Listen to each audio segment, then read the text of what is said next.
Gata and opening the sutra.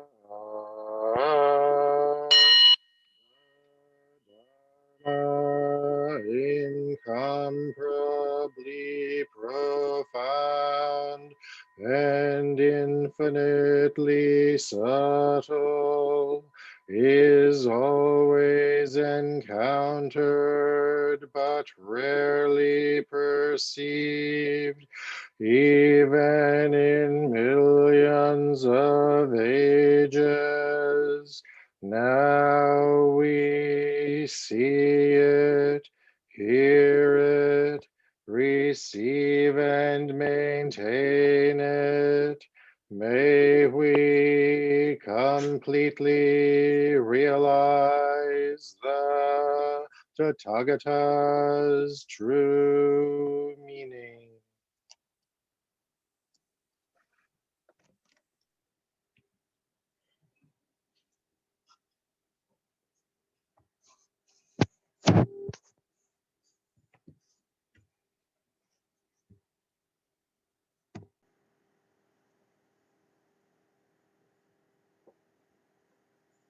Do a sound check. Can you hear okay?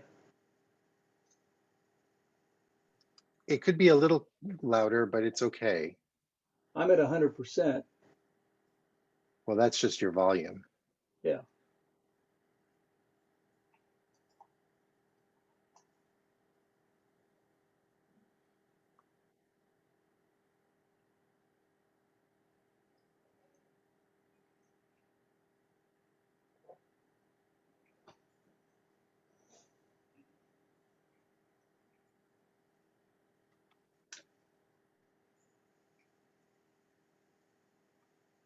At night, as I recite the Lotus Sutra, the sound moves the galaxies. The earth below wakes up.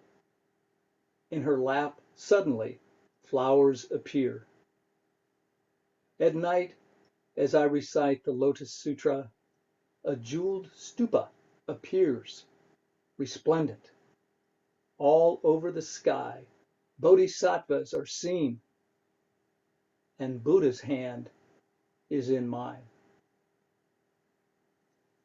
Thank you, Thich Nhat Hanh, for those words. They're actually at the opening of his commentary on the Lotus Sutra. And I thought, wow, that's perfect.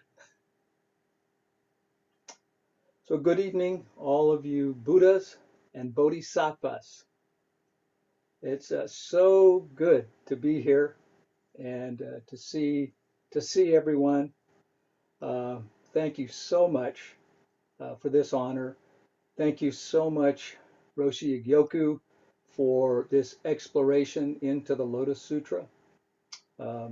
It's been really powerful. So I remember talking,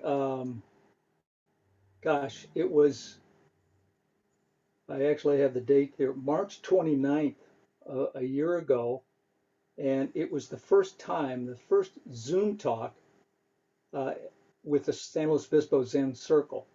And I remember mentioning at that time to Carla, my wife, uh, she had just read that we were looking at another 6 to 8 weeks of this. And I said, oh, Lord, how are we going to, what are we going to be doing after 2 months of this? And here we are, over a year down the road. And I remember distinctly the scientists, when this started, said at the beginning, we could be looking at 18 months to 2 years. And here we are. Regardless, thank you for the gift of your presence on what's really a beautiful Thursday evening up here. And welcome to the Los Osos Hermitage in Los Osos, where Carla and I have been watching the fog rolling down Los Osos Valley Road in front of our house. So, in keeping with the tradition at CCLA, when offering Dharma talks and other programs, we acknowledge our Native American heritage And here in my neck of the woods, it's the Yaqui Tutu Yak Tahini, Yaqui Tutu Yak Tahini, or the Northern Chumash people from the San Luis Obispo region. And of course, it's the Tongva down in the Los Angeles area. So I would like to acknowledge and pay my deep respect to the Northern Chumash people here and the Tongva. And if you would acknowledge and pay respect to the Native American groups, wherever you may be, that cared for this land for so many years before us. And so put your hands together and acknowledge these indigenous peoples.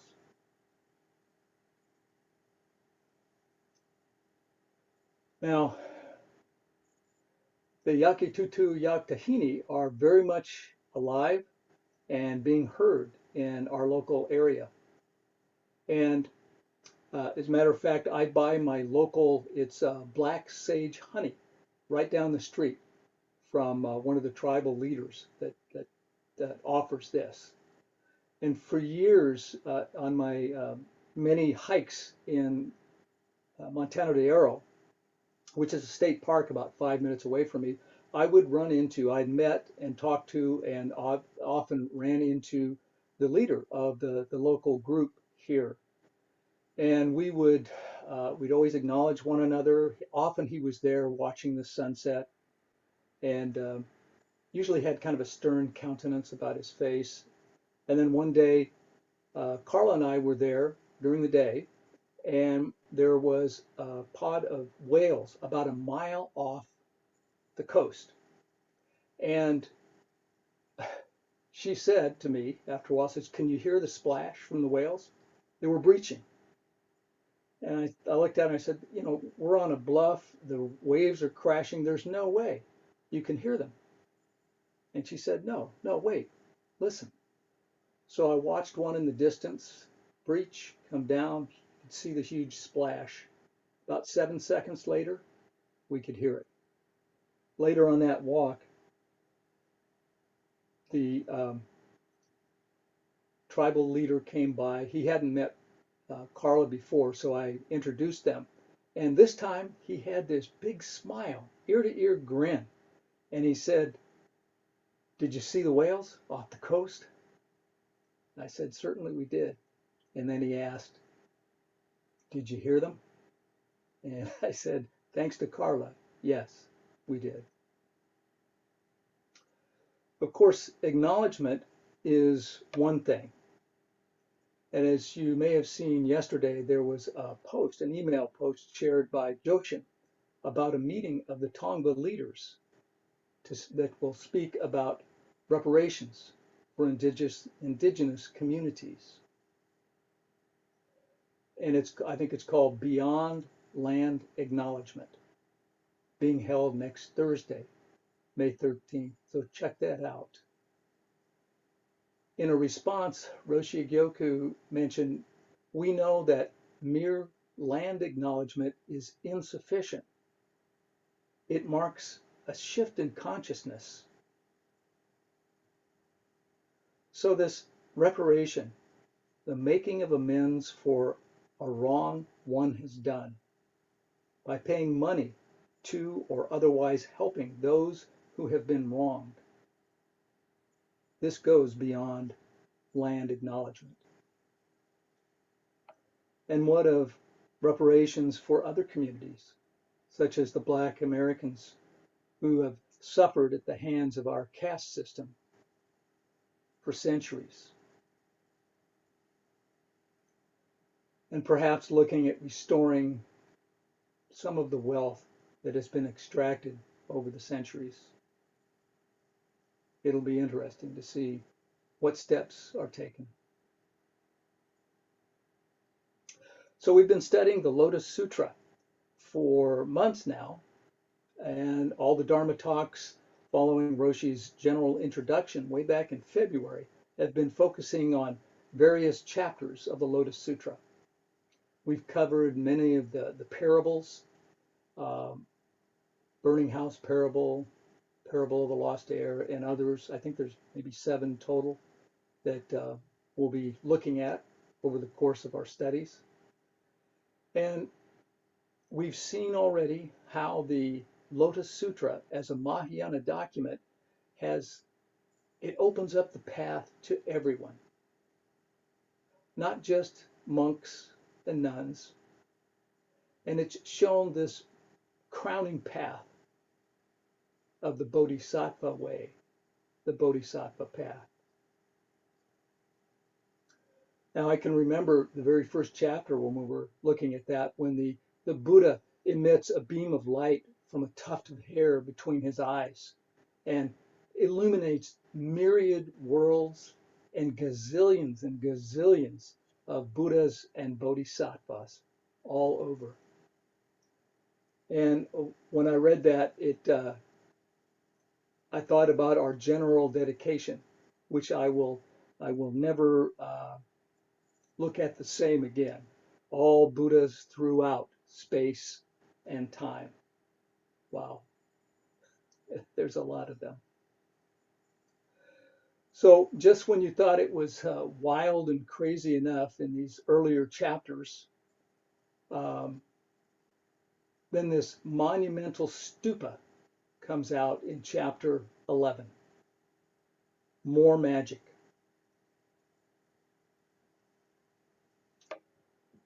So the Lotus Sutra, those of you that have been reading this probably have realized that it is really biblical.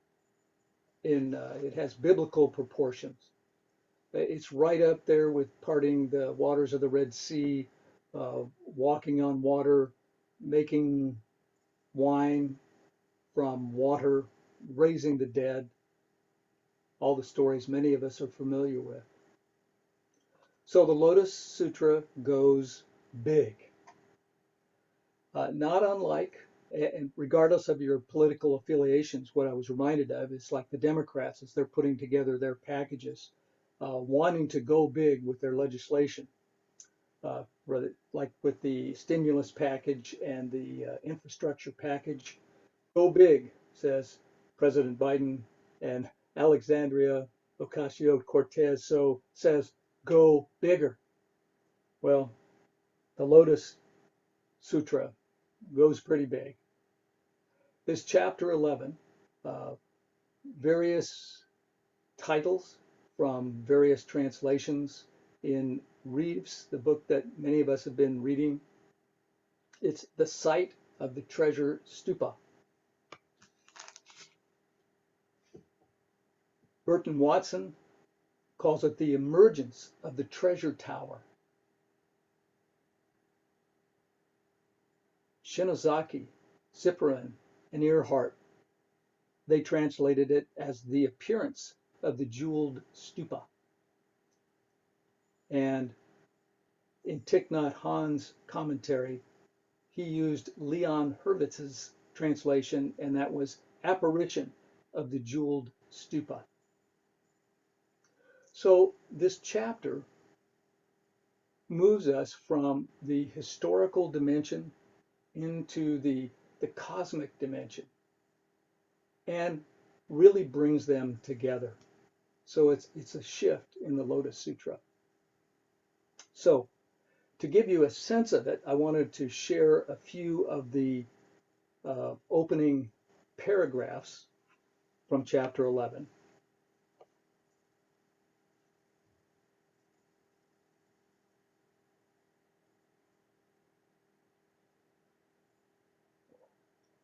At that time, a stupa of the 7 precious materials, 500 leagues high and 250 leagues wide and deep, sprang from the earth in front of the Buddha and stood in the air.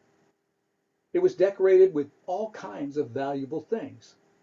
It had 5,000 railings, tens of millions of niche-like spaces open to the outside, and was decorated with countless banners and flags.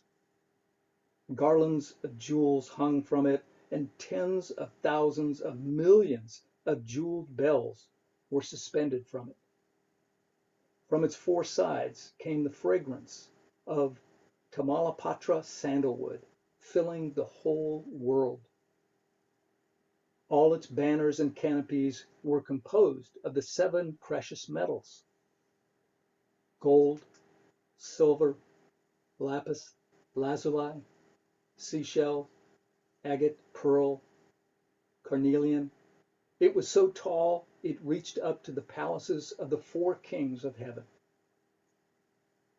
The 33 gods rained down Mandarava flowers from heaven as offerings to the Treasure Stupa.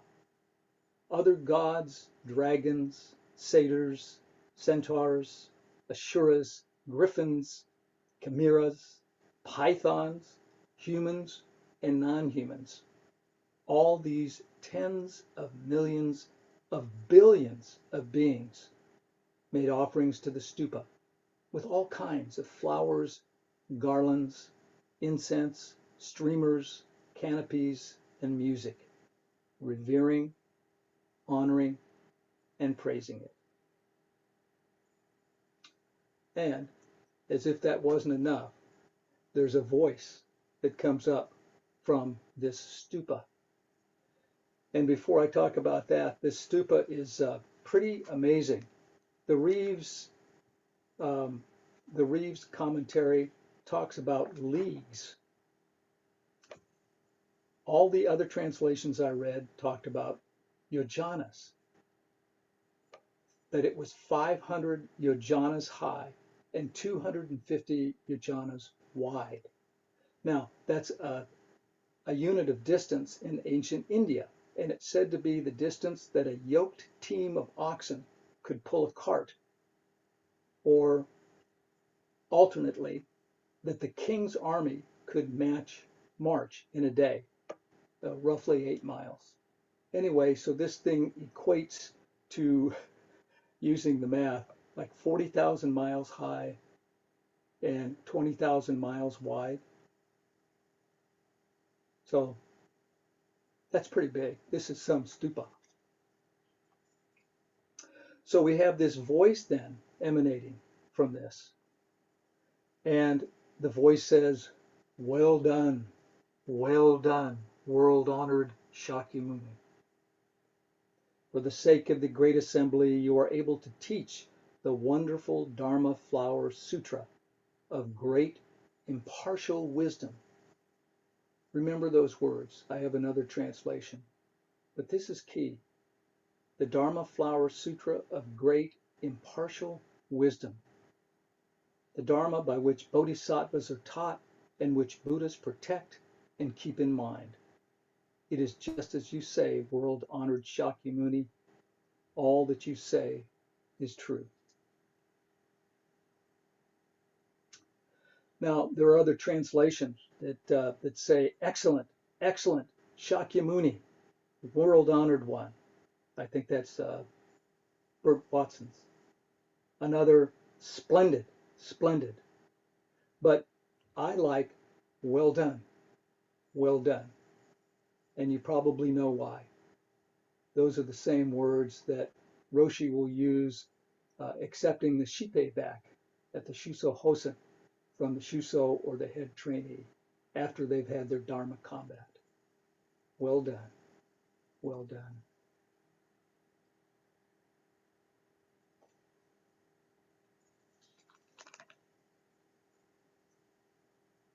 The story continues. So there's a bodhisattva, and Buddha has brought all these Buddhas and bodhisattvas from millions and billions of realms to be present. And there's one that's a spokesperson, Maha Prajabhana, which translates as great eloquence, which of course, that's pretty appropriate. Maha Pratibhana.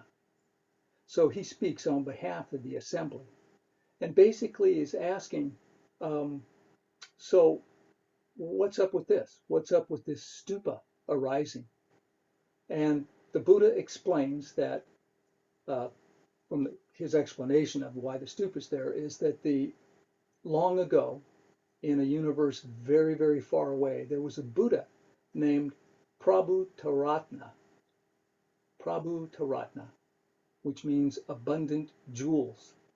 And as a bodhisattva, he made a vow that when he became a Buddha, after his passage into parinirvana, his stupa would appear wherever the Lotus Sutra was being taught, and he would testify to its truth and offer praise.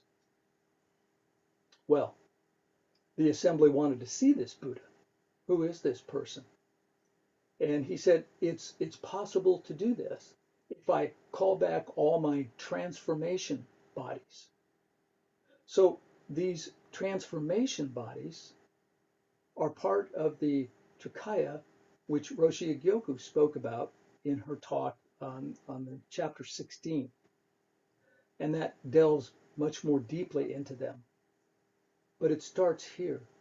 This is the Nirmanakaya, Sambhogakaya, and the Dharmakaya.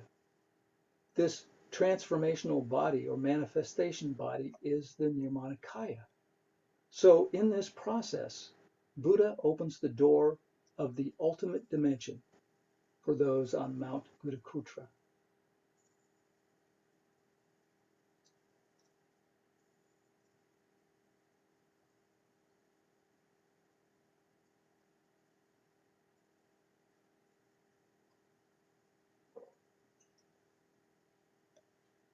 So in order to bring more Buddhas there, he emits once again a beam of light from his tuft of white hair, immediately making visible all the Buddhas in 5 million billion myriads of lands to the east, as many as the sands of the Ganges.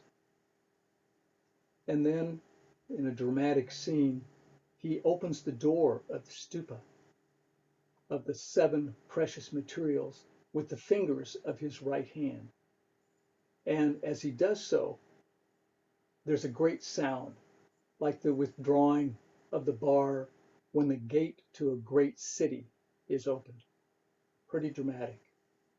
And suddenly, the whole congregation that's there sees the Tathagata abundant treasures on a lion seat in the Treasure Stupa, with his whole body in one piece, sitting as though he were in meditation. And of course, these stupas usually were housing relics from Buddhas. And here is a live Buddha from the past. Well done, Shakyamuni Buddha. You have preached the Dharma flower gladly, which is what I have come to this place to hear. That's pretty amazing. So at one point, he invites, Abundant Treasures invites Shakyamuni Buddha to come and sit with him, to share the seat. And then Shakyamuni Buddha enters the stupa, took half the seat, and sat with folded legs. And there's been a lot of artwork done about that, actually about the whole Lotus Sutra. I think Roshi mentioned a book of artwork from the Lotus Sutra. But this is particularly spoke to me because this is on the cover page. It's on the front of one of the commentaries, 2 Buddhas sitting side by side. It's really quite beautiful.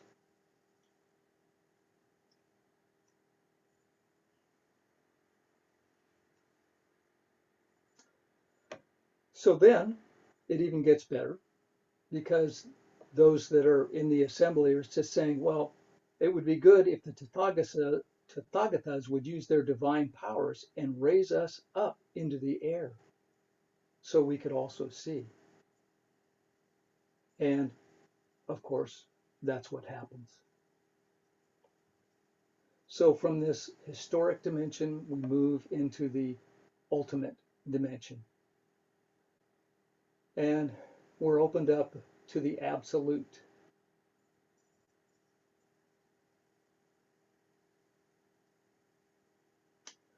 So one of the paragraphs that I mentioned before was when um, the words are spoken about wonderful, wonderful. In Burton Watson's translation, it is excellent, excellent. Shakyamuni Buddha, world honored one, that you can take the great wisdom of equality, the great wisdom of equality, a law to instruct the bodhisattvas, guarded and kept in mind by the Buddhas, the Lotus Sutra of the wonderful law, and preach it for the sake of the great assembly. It is as you say, Shakyamuni, world honored one, all that you have expounded is the truth. So Norman Fisher, in one of his uh, classes that I attended, he made a big point of this word, this great wisdom of equality. And he says this is the best clue about the Lotus Sutra. Impartial wisdom, the great wisdom of equality, inclusiveness. And as you've read, Buddha included everybody. The next chapter will talk about Devadatta, who tried to murder him, but he is also invited into the fold and told that he too will become a Buddha. I think back on Angulimala, a murderer who eventually comes to become a follower of Buddha, in a very dramatic story as well. So, inclusivity. After all these, over a couple thousand years later, how are we doing with being inclusive? How are you doing being inclusive in your world? I know I struggle with it. We have a little program that we do or an exercise we do with the inmates that I work with, and one of them is sitting in a circle and asking them, in some ways it's very similar to a metta meditation, but it's asking the question, who are you including in your circle? And of course we talk about themselves, the inmates that are around, their family and friends. But can you move it beyond that? Can you move it to actually include the guards? Maybe the families that you harmed by your actions? And expanding that and expanding that. How inclusive. So how are we collectively doing about being inclusive, about equality, the great wisdom of equality? Well, I just returned from a trip about 2.5 weeks to the south. Um, I drove actually 2 times across Texas, and I thought of Roshi Kodoboy. Many of you know Roshi Kodo. And this was the home state where she was born, raised in Texas. And this was during an era of segregation. And her family, like many other African American families of this period, suffered the pain and hardship of racial discrimination. Maybe things have changed a bit, but in some ways not. We did a little pilgrimage, and this was actually, I was with one of my best friends who's been my attorney for 40 years, and he's a widower. His wife just passed away about 2 months ago, Jan. And so this was a journey that we took together, and in many ways it was like a 6,000-mile bereavement counseling session, uh, both of us, because I had lost a dear friend as well when Jan passed. Very powerful.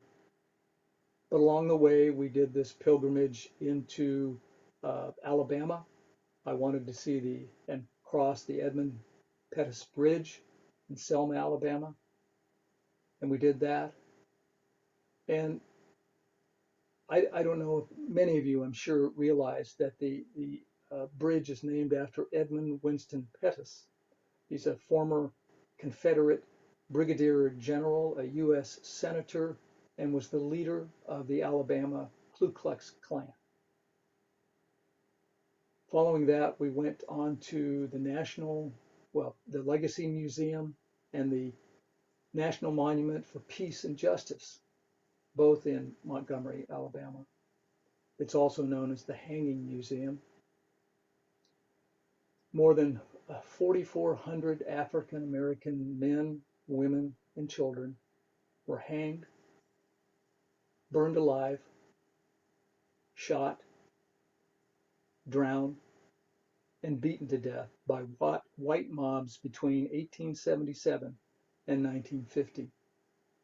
Across the street from the memorial is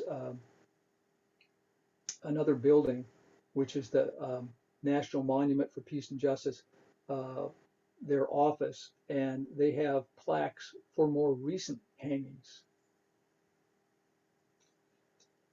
Many of us were in the Zen Peacemaker program maybe 2 months ago, Race in America, an Intimate Plunge. And part of that program was joining the Volusia Remembers Coalition as they spent time to reflect and reconcile, remembering a man named Mr. Snell, who had been killed not getting his day in court after an accident that involved hitting a child on a bicycle. But it was a brutal killing. They had taken him to one jail. They felt that wasn't safe enough, so they were transporting him to another facility. And en route, the family stopped the car and he was killed. So this was alive. They were gathering soil as part of a soil collection program. So when you go to the Legacy Museum, for example, you will see large jars of earth that come from the place of the hangings, the lynchings. And so they had gathered dirt, a soil, to commemorate Lee Snell. And what really struck me is that somebody in the program, when they were speaking, had mentioned that just as this ceremony was going on, and this was just a couple months ago, just a short distance away, there was a Klan meeting going on at the same time. So how far have we got?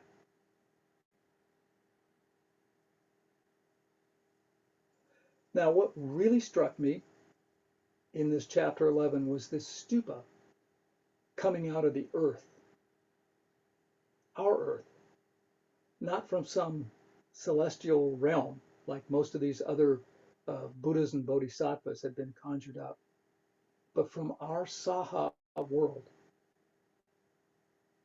which is not unlike the lotus, growing out of the mud, the roots in the mud. And I think Roshi Gyoku, in her opening remark, had talked about that's where bodhisattvas do their work.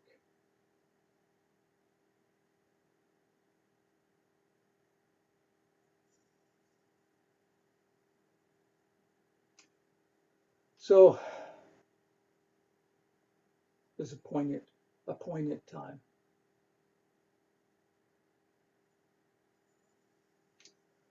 David Baum is an American scientist who's been described as one of the most significant theoretical physicists of the 20th century. He has some remarkable work. I really encourage you to look into it. And he's worked with Buddhists, with Buddhists, and had conversations. And a lot of the things that he says really intertwines. with Buddhism. He talks about overcoming the fragmentation so we can solve problems together, overcoming the division, the fragmentation, to experience the interconnectedness that allows us to work together. He says it's a revolution and that this revolution is unfinished. He says, and see if this hits home, reality is wholeness. Reality is wholeness. And this fact has yet to dawn on billions of people.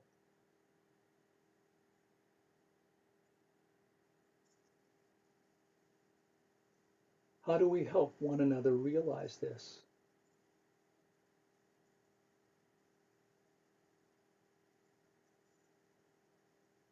Another one of the many books I've been reading over the last year was Michelle Alexander's The New Jim Crow.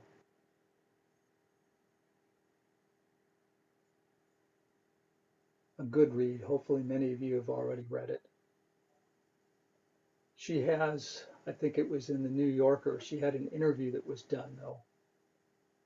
This was 10 years after she first wrote the book.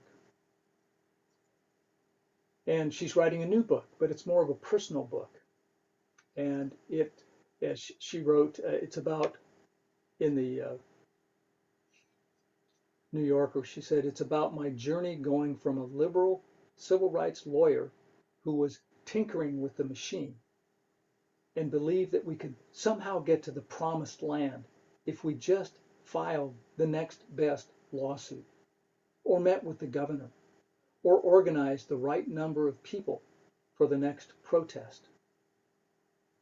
She's moved to someone who now believes that much more revolutionary change is required, that it's not simply a political revolution, but a moral and spiritual revolution is also required of us now. And isn't that the awakening experience? Isn't that what David Baum was talking about? Reality is wholeness. And I've said this a number of times. I think that's what we're doing with our practice, this awakening to the interconnectedness of life. And I believe it's a spiritual revolution.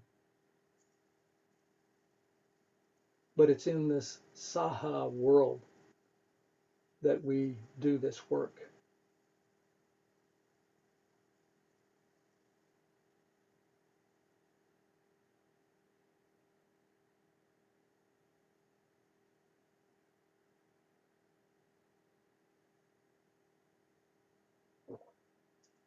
I watched a YouTube video with Eve Marco on it, and she talked about the messiness of our lives. She commented, I remember, she said, when my Zuni died, he left a mess. When Bernie died, he left a mess. This life is messy. And she said, but what a glorious mess. And that's where we do our work. Not to sound corny, but when I was reading through all of this or preparing, I happened to watch La La Land again. And there's a scene in there. And I can't remember the name of the song. But some of the words are, here's to the ones who dream, foolish as they may seem. Here's to the hearts that ache. Here's to the mess we make. And the other line I love. So bring on the rebels, the ripples from pebbles, painters and poets and plays. Here's to the fools who dream, crazy as they may seem. Here's to the hearts that break. Here's to the mess we make.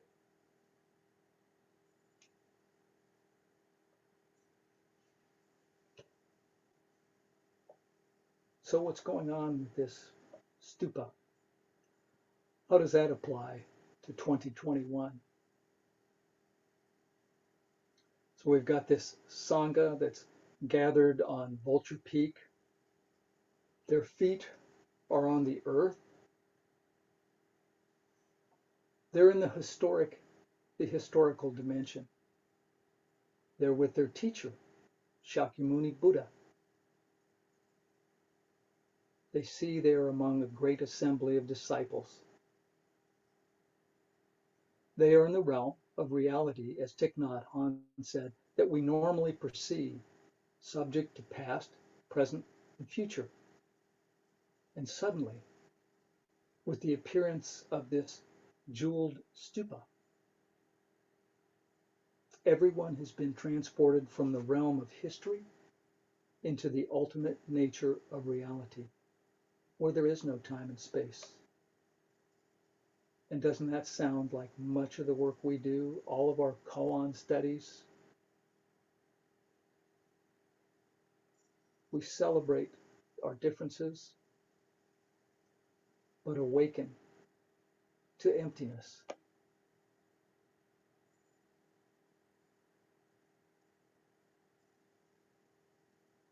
So from the world of relative phenomena, we're able to touch the absolute.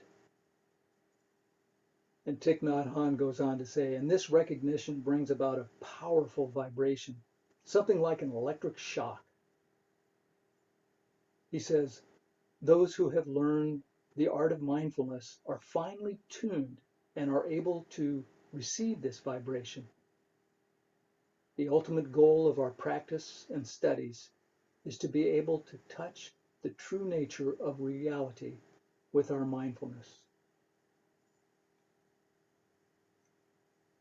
It may not be strong now, but little by little, it becomes more steady and solid.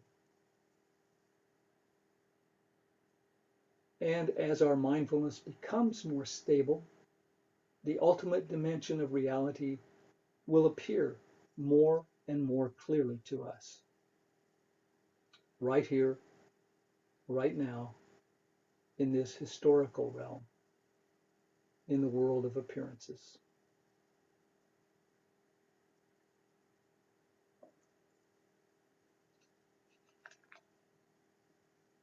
And we're given much encouragement as we read the Lotus Sutra.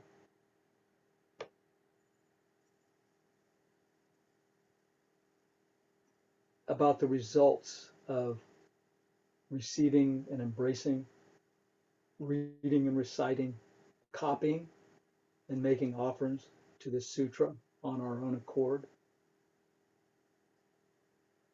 Practice what it teaches. And there's some interesting side notes about this. Roshi had talked about copying the sutra, which is a wonderful, I've copied a number of sutras, but I haven't begun my copying of the Lotus Sutra.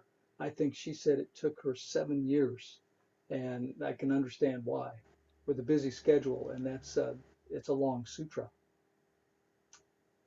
But there's a bonus there. We don't do a lot, and we haven't done any organized sutra copying of late, but there is one of the benefits, as reported in a study by the Japanese, is that this can actually help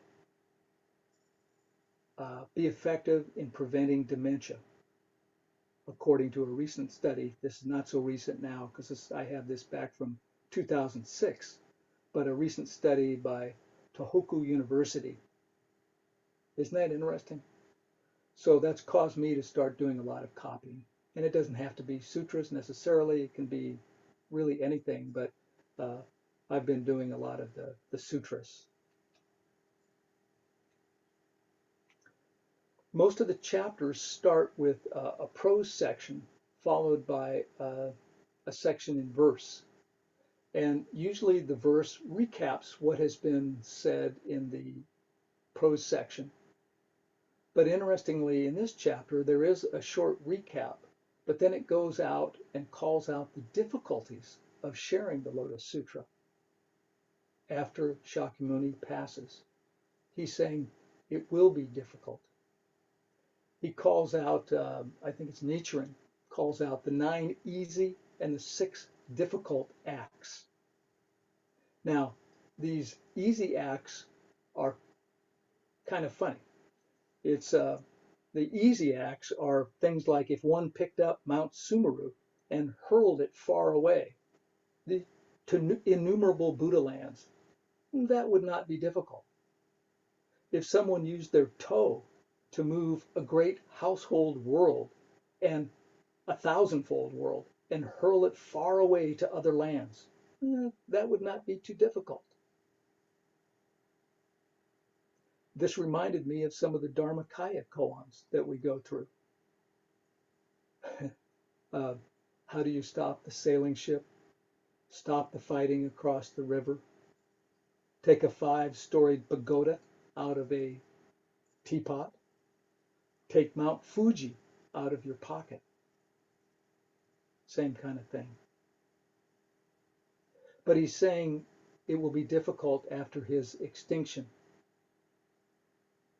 Teaching, copying, reading the sutra for even a moment, embracing this sutra and teaching it to even one person, hearing and accepting the sutra and inquiring about its meaning, honoring and embracing such a sutra as this.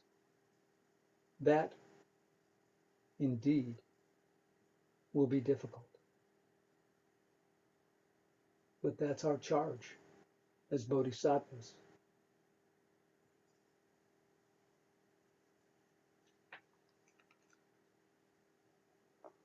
So what is this Treasure Stupa?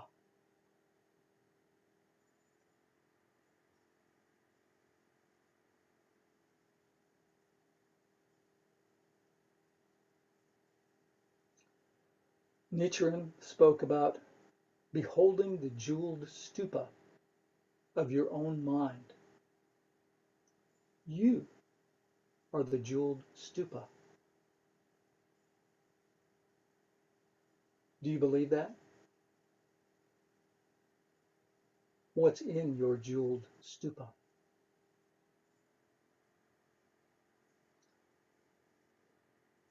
In one of Roshi Egyoku's commentaries from one of the koans in the Householder book of koans, she wrote, "What is calling you forth? Your essential nature is continually calling you home. When you return home to yourself, you realize that you have always been home, dwelling just as you are in that as that, the treasure house itself, the utterly unique being that you are is the perfect expression of that." And I interject here, changing her words a little bit. Sitting here, staring at a computer screen, you are the perfect harmony of form and emptiness. Doesn't that sound familiar? The Heart Sutra. Form is emptiness, emptiness is form. Complete and whole, lacking nothing, and cannot and need not be otherwise.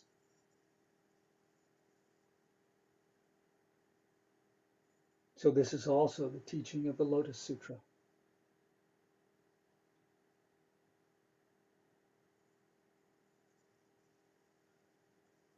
Zen masters say you don't sit in Zazen in order to become a Buddha. You sit because you are a Buddha to begin with.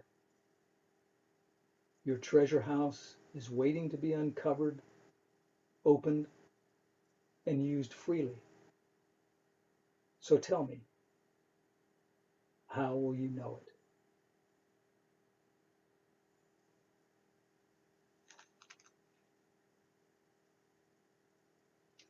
And I'll end with just a few lines of the verse from chapter 11.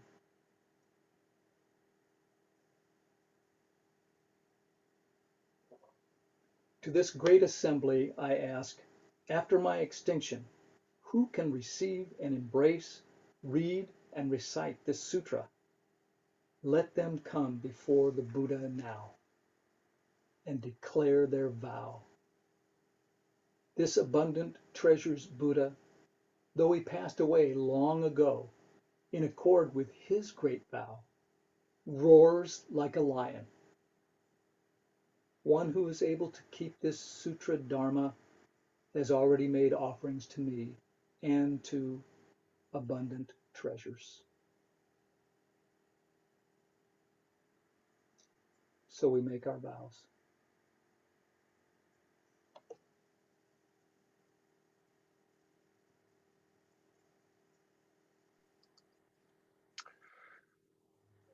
All right, everyone. So we have some time. Sensei Shogun has left us some time for questions, comments, reflections. Please feel free to do so. Use the raise hand function on Zoom. If you're on a computer, it'll be under the reactions icon down at the bottom of your screen. If you're on a phone or tablet, it may be under a little button with 3 dots on it, but you'll find it somewhere. So if you'd like to quiz him about the Lotus Sutra, please feel free to do so. Only the stupa.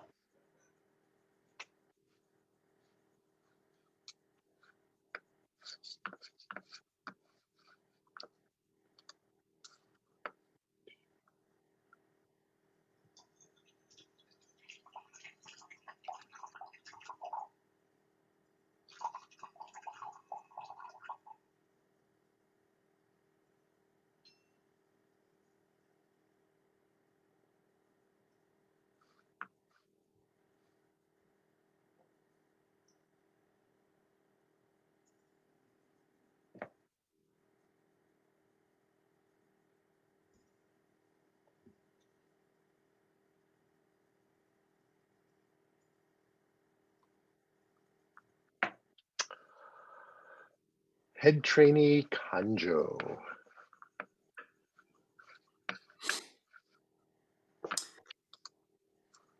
Sensei, I thought it was interesting that you brought out the fact that the stupa comes up out of the earth rather than out of the sky or from some other cosmic realm. And for some reason, it reminded me of or struck a chord with me in terms of the Buddha touching the earth to bear witness. I wondered if you could say a little bit more about what you think the significance of the earth is in this section. Well, for me, it's that this is the Saha world. It's our world. And not unlike the image of the lotus flower with its roots, mud, which that's where we do our work as bodhisattvas. Yeah, does that make sense? But it is, I hadn't thought about that, about Buddha touching the earth. And that's a For me, beautiful image as well. yeah, for me, that image always sort of struck me as, the earth supports us and we and everything else come out of the earth, so to speak. And having the stupa come out of the earth, just like us, sort of being of the same nature. And then when you said, we are the stupa, that sort of connected for me. So Yeah, that's our Buddha nature. So I'm going to have to digest that. Thank you.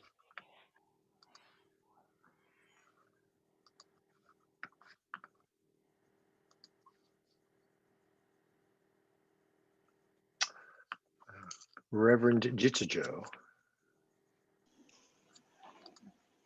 Oh, hi, Shogun Sensei.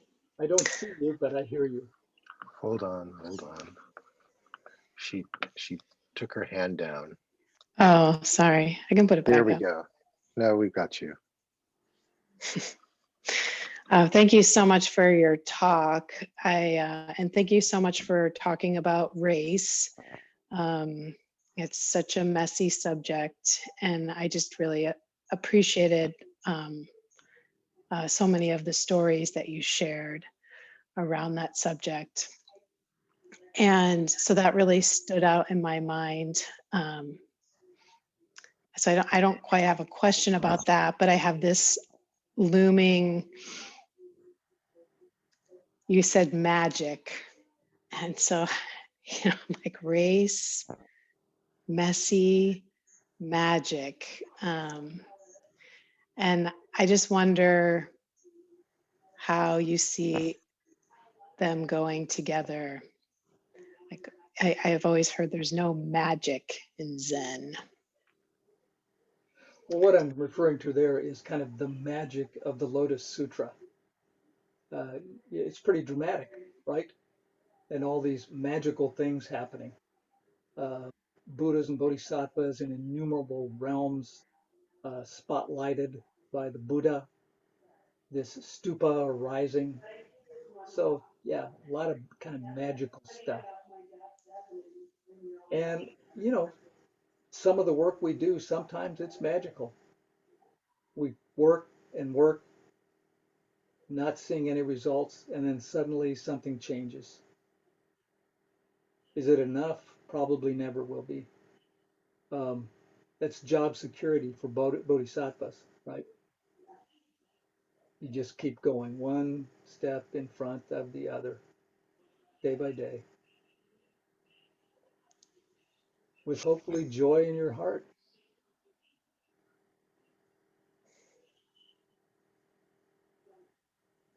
What is that song that it's coming to my mind? Put one foot in front of the other. What's that from? And soon you'll be walking across the floor. Do you know that? No, I don't. I wanted to sing today, but I thought better of it with I was hoping you would sing that song. Maybe you should now. from La La Land. Yeah. Thank you. You're so welcome. Good to see you.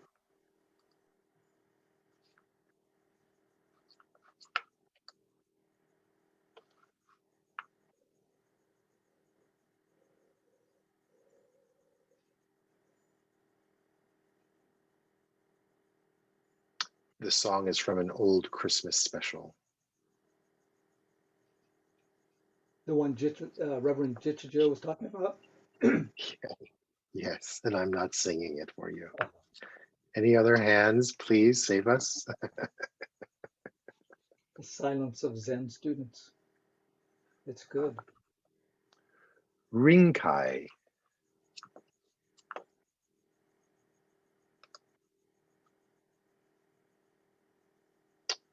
Rinkai, can you unmute yourself? I think I'm there. Am I there? Yes. Thank you for your talk, Sensei. It seems to me, in a way, the mess is unavoidable.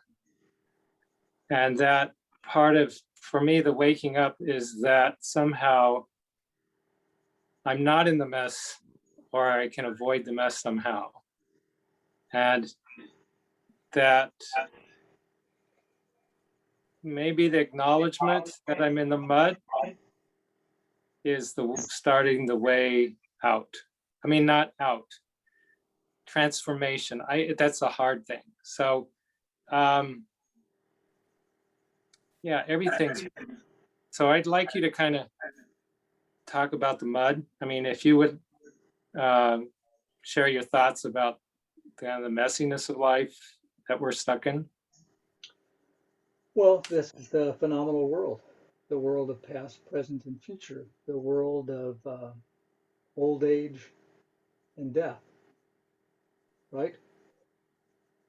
And we learn to live with that. And in counseling people, it is, we say you embrace whatever is arising, whatever strong emotion is arising. With the prisoners, it's at CMC, it's often anger. And it's not to push that away. That's a human trait, a human quality. But to actually embrace that. Same thing with loss. At funerals, I often end with just saying, you know, embrace your grief, hold on to it.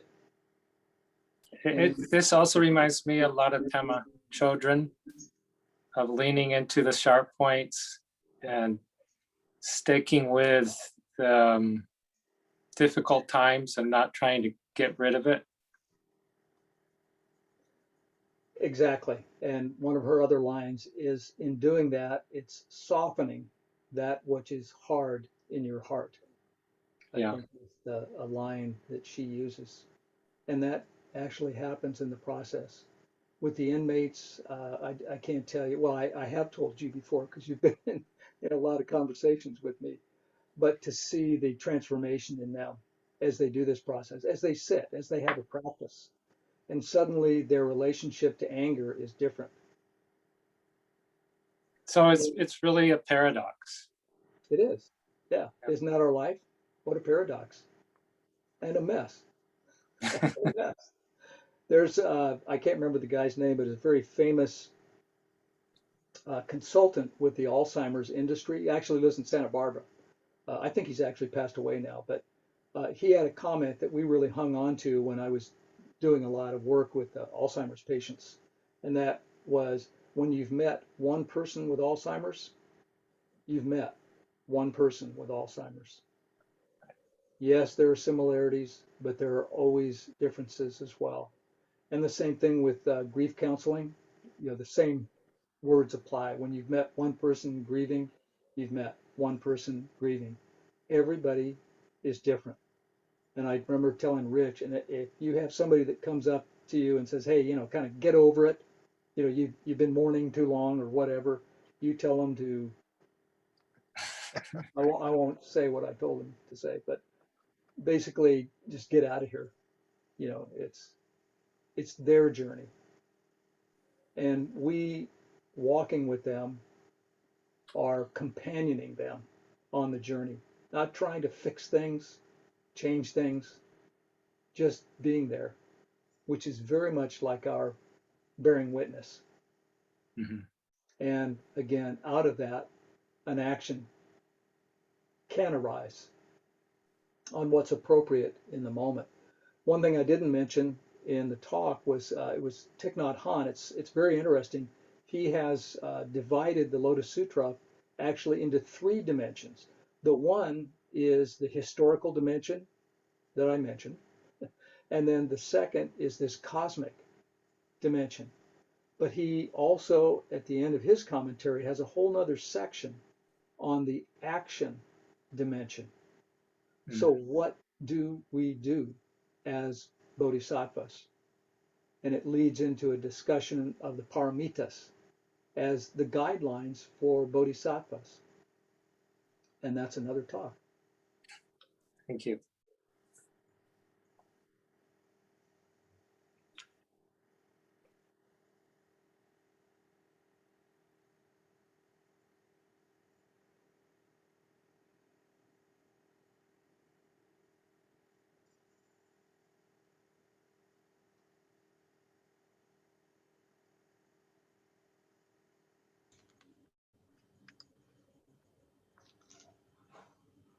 Anyone else? Dharma, that could be a wrap Did, because did, we've got a did, formal did, exit. did I not hit the right symbol? I'm trying to raise my hand. Oh, Genzo. No, you didn't, but you're unmuted, so go for it. Yeah, well, that's so I use the thumbs up. Is that the proper thing? Anyway, I've never, I hope this isn't too much of a digressive question, but I've never really come across the Saha world, that expression.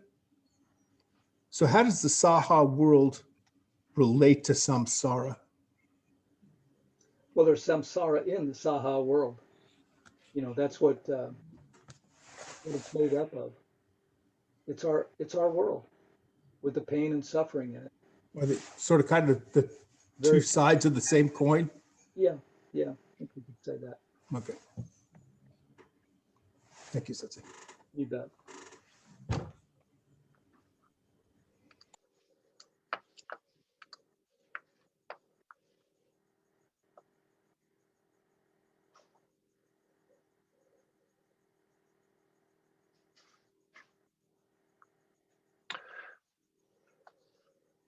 Oh, this is Dharma Joy. Can I, here, let me see if I can do that. Oh, I can. So Sensei, thank you very much for your talk.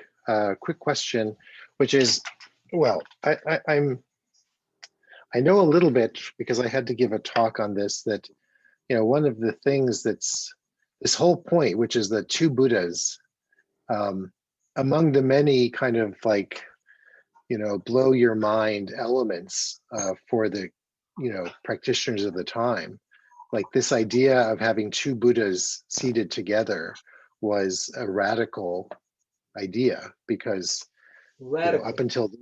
up until then you could basically just have one Buddha in the world at a time. And So I'm wondering what you make of that whole that's seen in the Pali Canon. right. Where they say you can only have one Buddha in the world at a time. Right, limit one per customer. Right. And so how do you, what is your take on that? Like, is it just gaining legitimacy, or what is the true thrust of having the two Buddhas seated side by side? Well, it's the emanations of the Buddha throughout all time and space. So it's, different realm. And yet it's right here, right now as well. And that's the beauty of having these two together, the historic with the cosmic. And when we, our whole practice is doing that. Some of the koans are dealing with like mu, the awakening experience. Others are dealing with individuals, with our differences. And of course, as you well know, it's the whole fraction, right? I've heard that Both before. sides. Yeah, it's the whole fraction. Does that answer? Yeah, I think it's interesting to see it as the Buddha that,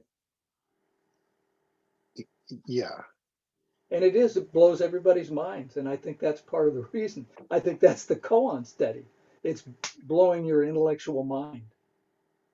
And I can't remember who it was that had a big piece on this about, it escapes me right now who the individual was, who the teacher was, but basically he was making that point. There's only one. There can only be one Buddha in this universe or this world at a time. Well, he later converted to Mahayana Buddhism.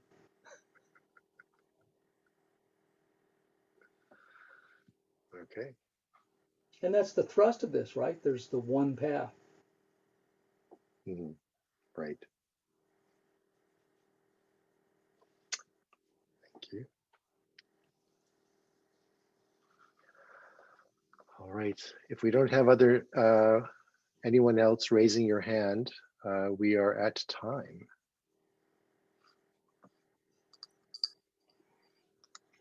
So Kanja will help.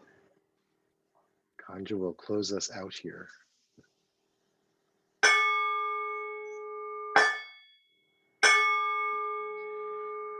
Numberless beings, I vow to serve them. Inexhaustible delusions, I vow to end them. Boundless dharmas, I vow to practice them.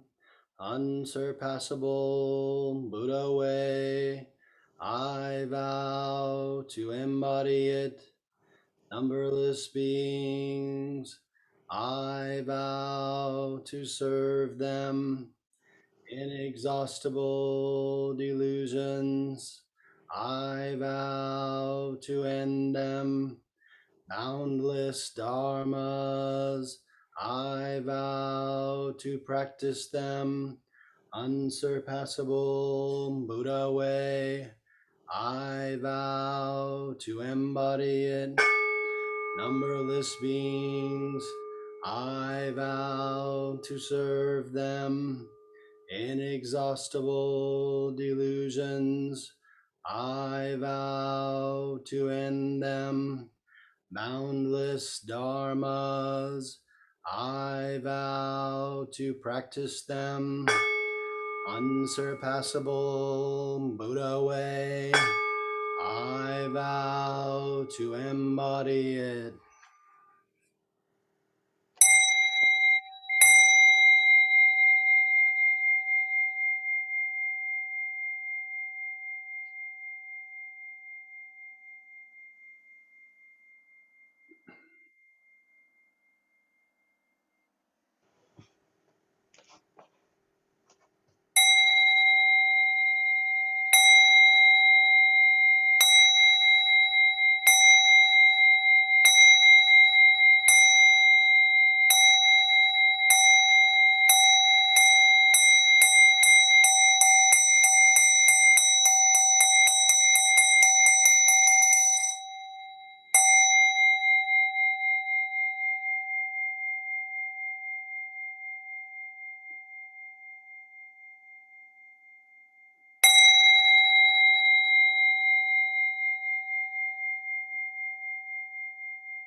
Let me respectfully remind you, life and death are of supreme importance.